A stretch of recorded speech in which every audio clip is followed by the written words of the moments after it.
पाताल लोक से 30,000 योजन की दूरी पर भगवान शेष जी विराजमान है। 30,000 योजन नीचे। और इनका नाम संकर्षण है। हजारों मणियां इनके मस्तकों पर दमकती रहती हैं और संपूर्ण भूमंडल जितना आपने सुना नीचे से लेके ऊपर तक सब ये भगवान शेष जी के एक थन में सरसों के दाने के समान रखा हुआ है।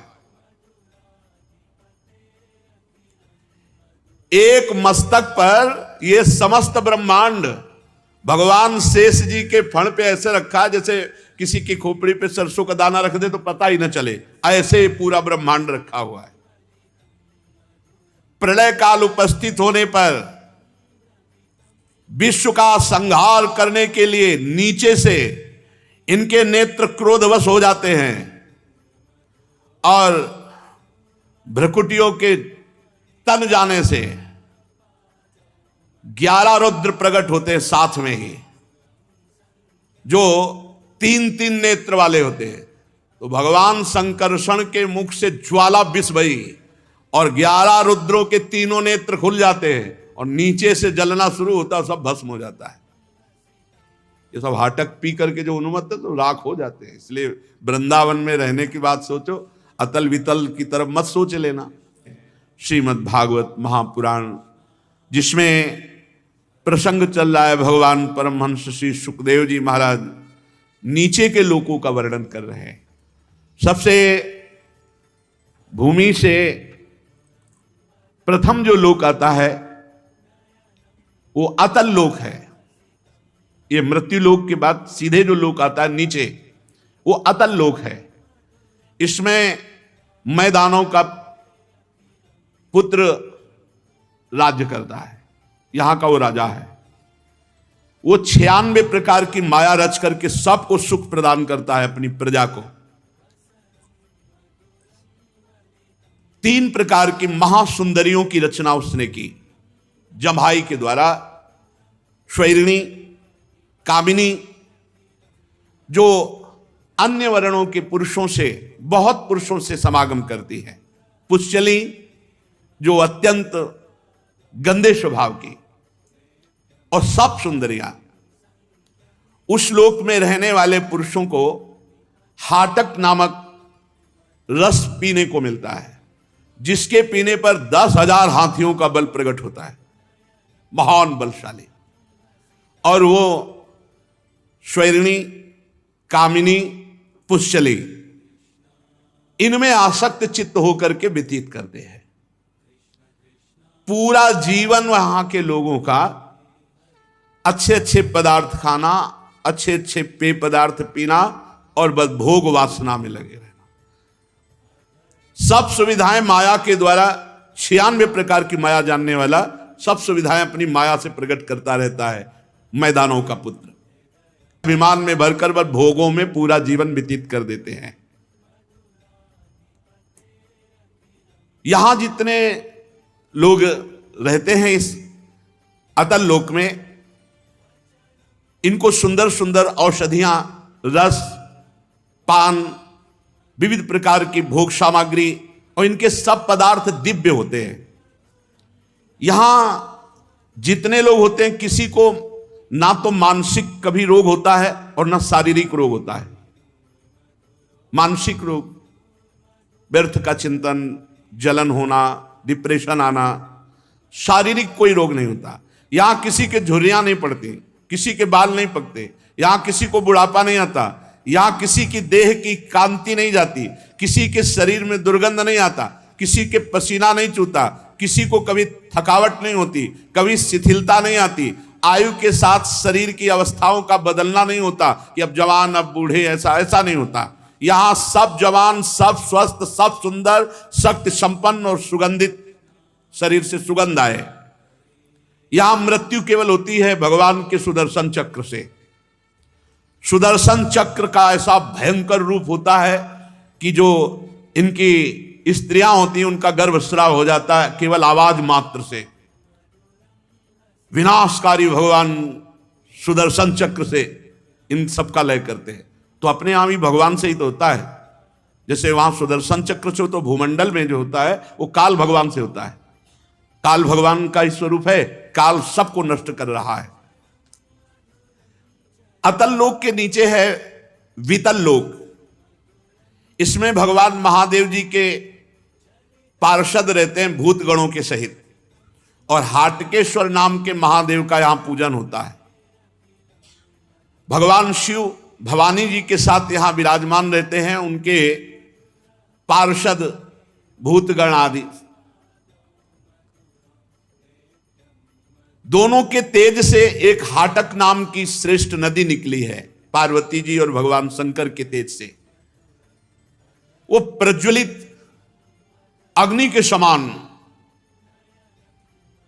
जो नदी बह रही, ऐसा लगता प्रज्वलित अग्नि है, तेजोमय जल। और जो वहां जल के नीचे जमा हुआ होता है हाटक नाम का दिव्य सोना होता है, ये बहुत दिव्य है। उससे बने हुए आभूषण सदैव चमकते रहते हैं, कांतिवान रहते हैं। तो वहां जितने भी भूतगण और वासी हैं बीतल लोक में, वो सब इसी सोने के आभूषण आदि धारण करते हैं। वहां महादेव जी भवानी जी और उनके पार्षदगण ये बीतल लोक में रहते हैं।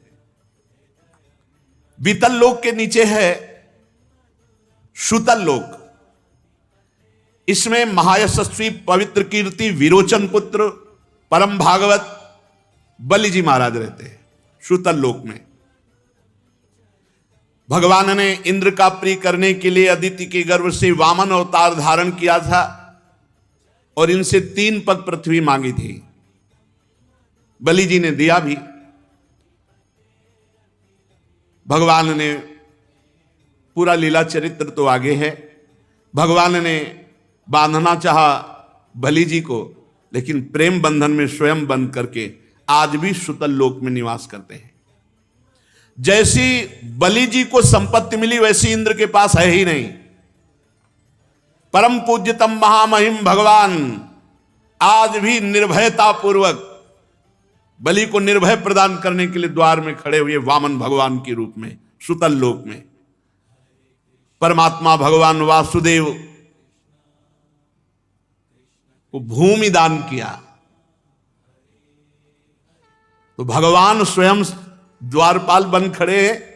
और सुतल लोक का ऐसा ऐश्वर्य कि देवराज इंद्र के पास नहीं। ये तो हुआ नाशवान, लेकिन अविनाशी भगवान स्वयं प्रतिपल दर्शन दे रहे हैं। और महिमा विख्यात महाभागवत बलि की, भला भगवान से जुड़ जाने का केवल सुतल लोक ही फल होगा क्या? यस्य हा भाव छुत पतन प्रस्खलनादिषु विवशः सकरन नामाभिग्रहण पुरुषा कर्म बंधन मंजसा विधुनोति यस्य हैव प्रतिबाधनम मुमुक्षोन्यथैवोपलभन्ते। कह रहे हैं जिन भगवान का गिरते छींकते फिसलते समय एक बार भी बोल दे कृष्ण गोविंद हरि, उसके कर्म बंधन कट जाते हैं।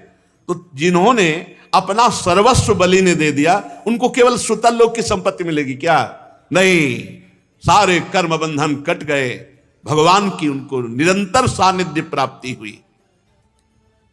जो भगवान का आश्रय ले लेते हैं, अपने आप को भगवान को समर्पित कर देते हैं, ते लोक लोकांतर के सुख तो ऐसे ही ब्याज में समझो, मूल तो उन्हें भगवान का सानिध्य मिलता है, भगवद स्मृति मिलती है, परम पद प्राप्त होता है।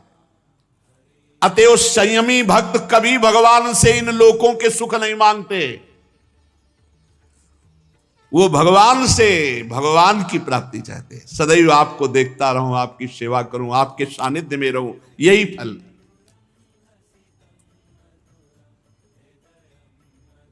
भगवान ने यदि अपने आप को न दिया होता और केवल ये सुतल लोक का मायामय ऐश्वर्य दिया होता तो हमें लगता कि भगवान ने ठीक नहीं किया, क्योंकि विस्मृति कराने वाले भोग दे दिए। लेकिन ये देने पर भगवान द्वारपाल बनकर के वहीं विराजमान हुए। हर समय बलि जी महाराज भगवान का दर्शन करते हैं। जिस समय कोई और उपाय न देखकर भगवान ने याचना के लिए सर्वलोक महेश्वर होकर बलि के सामने भिक्षुक बनकर के गए। तो इस महापुरुष ने शरीर सहित संपूर्ण दान कर दिया।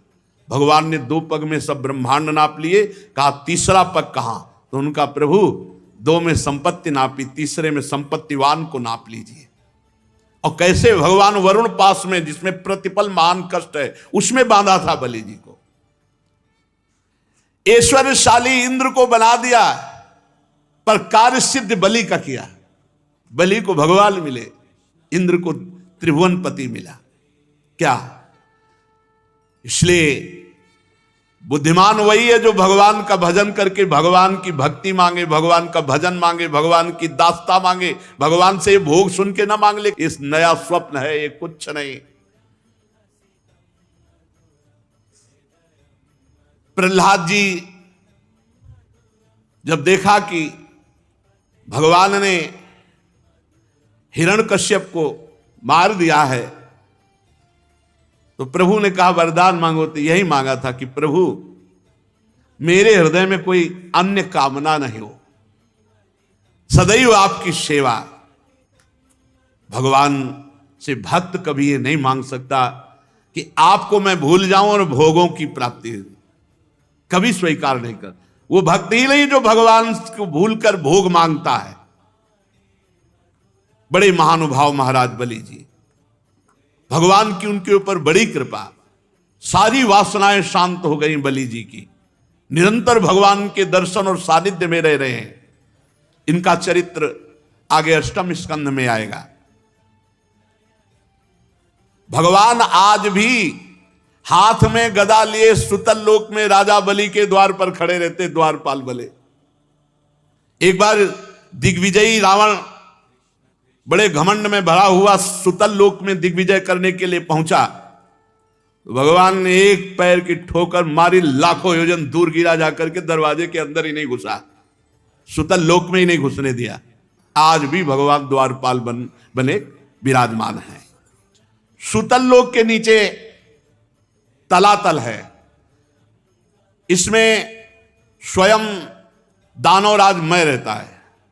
प्रथम लोक में इनका पुत्र राजा है, और तलातल लोक में स्वयं मय दानव रहता है। तीनों लोगों को शांति प्रदान करने के लिए भगवान शंकर ने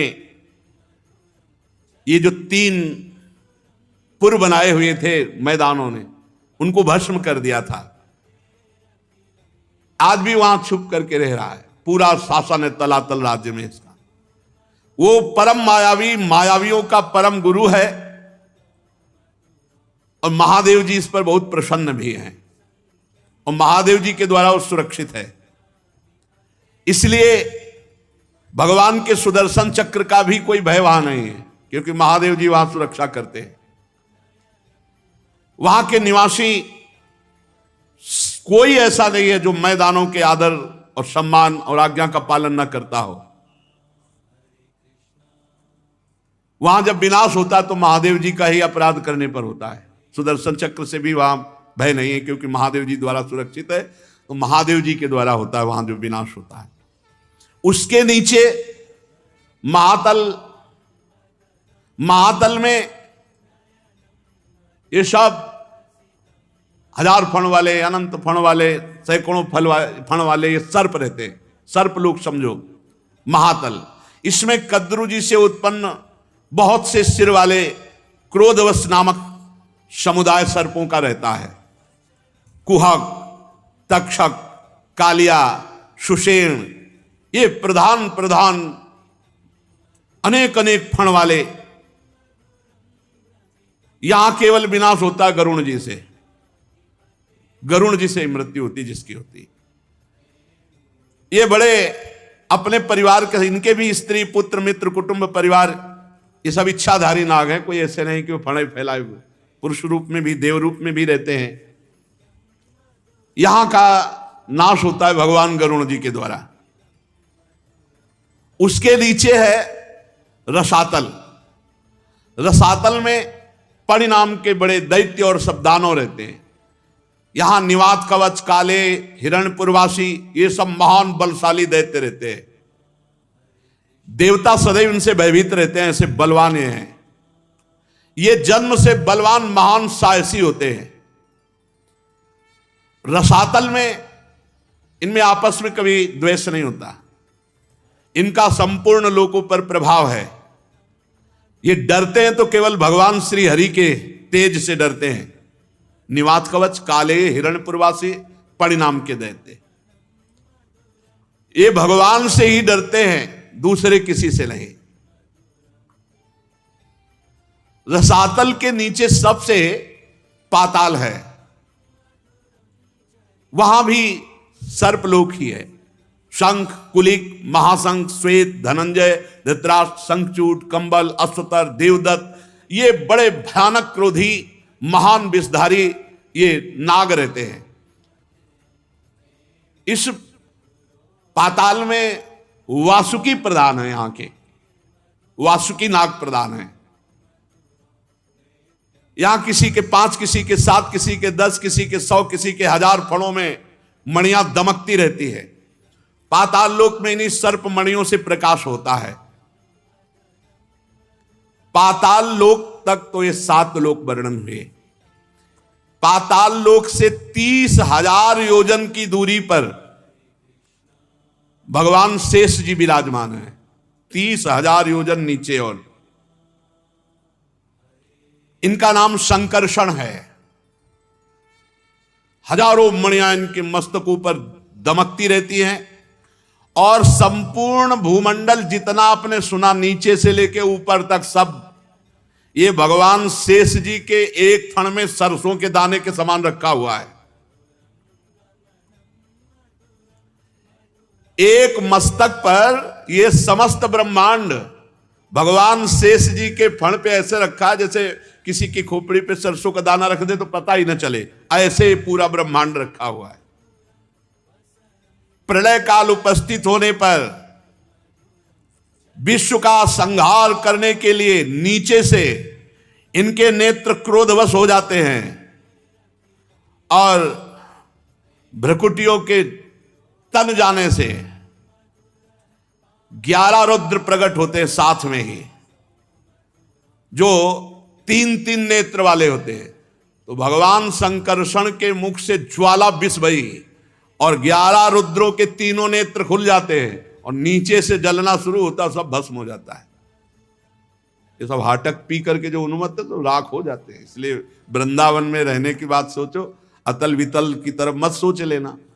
ये सब नाशवाना ब्रह्म स्तंभ पर्यंतम सर्वम मायामयम जगत सत्यम सत्यम पुनः सत्यम हरिर नामैव केवलम। जो नाम जप कर रहे भगवान के धाम में विराजमान है, महाप्रलय की पवन वहां स्पर्श ही नहीं करती। भगवान संकर्षण बहुत गोरे हैं, बहुत गौर वर्ण के हैं।